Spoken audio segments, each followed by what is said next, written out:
What's up, guys? Welcome to your first of many, hopefully, screencasts with your one and only favorite AP US teacher, Mr. Whitehouse. So, today, what I want to go over with you, this is something I don't want to take time in class to do, but it is incredibly important, unbelievably important. We're going to talk about the key themes. So, over the whiteboard, we have the wonderful acronym BAGPIPE. BAGPIPE, I know, I love it, it's fantastic, it fits, you're going to grow to hate it, but you need to understand it if nothing else. So, bagpipes, they are crucial. We are going to go through what those 7 themes mean, each and every one of them, and why they're important. Alright? Here are the 7 themes. They're the content learning objective for the APUSH course and exam, organized under those 7 themes, as I said.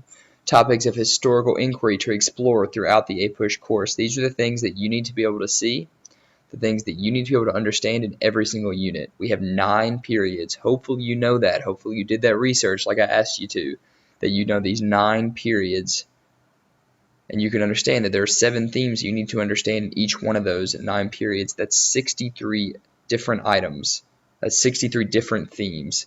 Change over time that you have to understand if you even want to have a chance on probably getting that 5 on the AP US History exam. You need to understand those themes. If nothing else, that's what you have to get. So these are what's going to help you focus, they're going to help you understand, and they're going to help you get through and digest what's important. This is what pulls out the key information. If nothing else, don't get bogged down in the facts. Look at these. Change over time, these important facts, all right? Okay, so number 1, the B in bagpipe. We have belief systems, ideas, beliefs, and culture. If you see CUL in your grade book, if you see that in Power School, it's going to be your theme. It's going to be for that unit, your grade, based on the belief systems and how well you understand it. So these are going to be your key terms right here. Ideologies, religion, art and literature, cultural values, science, philosophy, stuff like that. This is what's really important. All right, this is what you really need to see. Let me see. This theme right here is going to explore ideals that shape U.S. history, that shape who we are. All right. It's going to be looking at things like philosophy, religion, ideals, not ideas, ideals, culture. All right.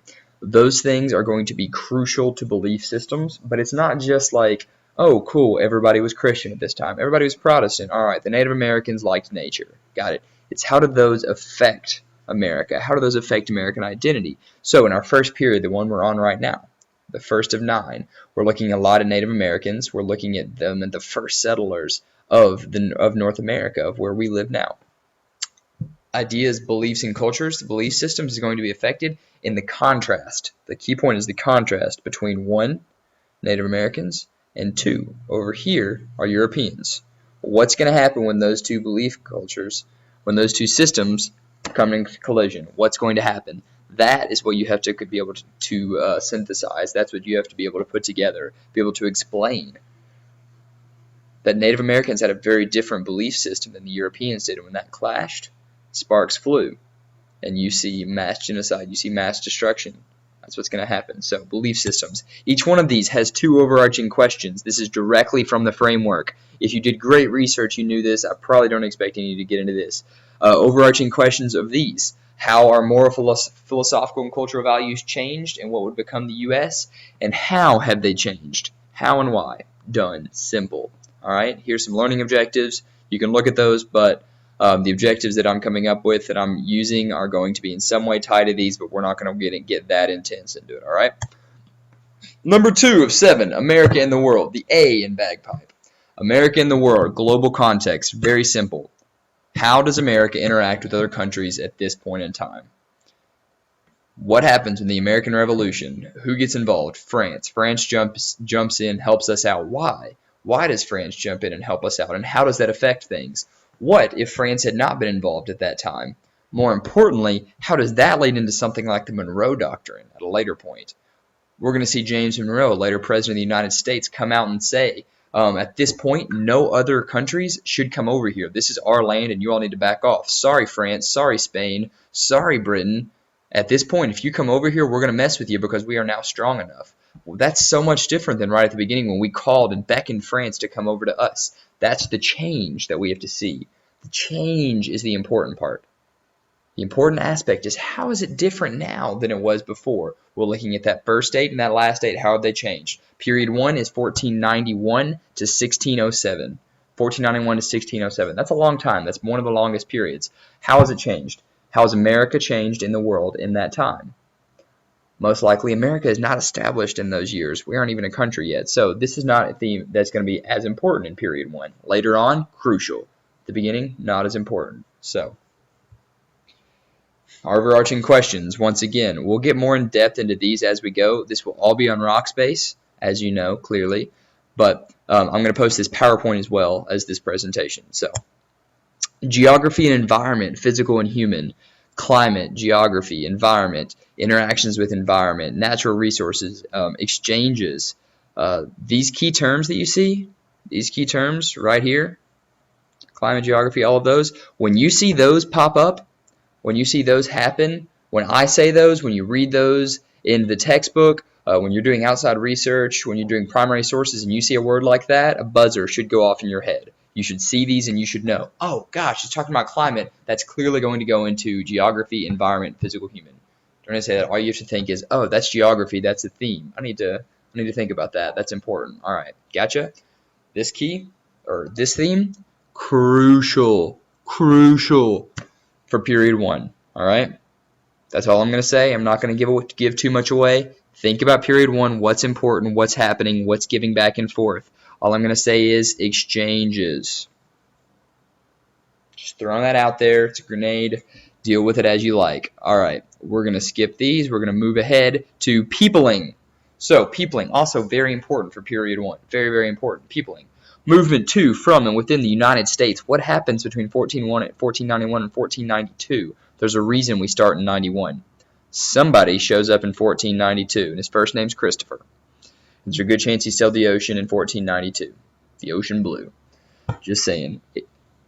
That difference, that changes, the big change, peopling. All of a sudden, the Native Americans are not the only one there. More people are coming. More people are trying to live there. More people are settling there. And what happens? What happens at that point? Later on in history, what's going to happen? What's going to happen when all of a sudden we are bringing in thousands upon hundreds of thousands of slaves? What does that do to their culture? What does that do to us? How does that change the United States culture whenever we're bringing slaves in? What happens when finally emancipation comes about? Slaves are now brought into society. They're brought into. How does that affect each other? How does that affect the two groups? Nativism. What's going to happen when all of a sudden Europeans hit hard times? They start flocking over here. What happens when the Germans and Irish don't get along? These are the themes you need to see in peopling. Let's move on. See, I think we got 2 more. Identity. So gender roles, class, all important, all fun. Nationalism, patriotism. You need to explain how these cultures and identities have been preserved. How have they changed? Different context. Special attention really should be given to the formation of gender, class, racial, ethnic identities. Think about like the Harlem Renaissance when we get there, when all of a sudden African Americans are no longer forced to be stuck in their slave identity. They are fighting their way out. They're fighting their way out of that identity. They're changing it for them with jazz. They're changing it with art. They're showing that, sorry, white people, but you don't have a monopoly on art. We can create incredible things as well. So that identity, how is the identity of each different demographic, gender, class change? What happens when women get the right to vote? Think of how much power that brings to them, how much shift in power brings. Who has the power? Who has the power? Not politically. Who has the power in culture? Who's in charge?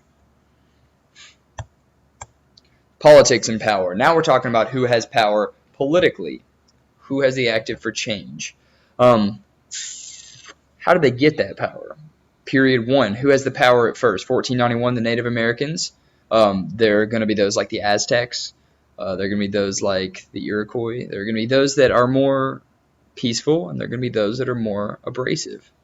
The Aztecs ruled South America. They ruled Mexico with an iron fist. No one messed with them. Nobody messed with them. The Iroquois Confederation, they came together.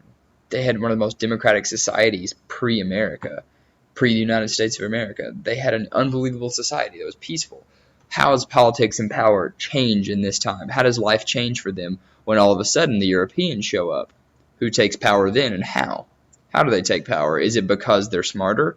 Maybe, maybe not. Or is it because they have guns and breastplates and metal and horses?